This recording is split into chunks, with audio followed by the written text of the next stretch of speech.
আসসালামু আলাইকুম। আজকে যারা 17 ফেব্রুয়ারি মানে 16 ফেব্রুয়ারি রাত 12টার পরে দেশে যাবেন, 17 ফেব্রুয়ারি ইউএস বাংলা দিয়ে বিমান নাম্বার হচ্ছে 318 BS 318।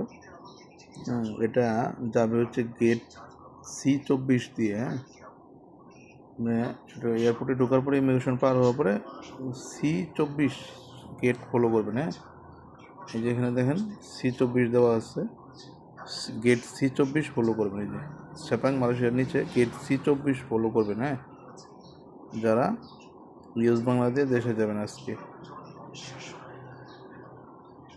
এই যে এখানে আসছে ম্যাপ, এই কুলটু ঢাকা এই রুট দিয়ে যাবে আর কি। দেখি এটা ছবি আছে কেন, এই যে ছবি আছে, এই বিমানের ছবিটা আছে। তো এটা হচ্ছে অনলাইন থেকে প্রাপ্ত তথ্য দেওয়া হলো। আপনারা বিমানবন্দরের নির্দেশনা ফলো করবেন।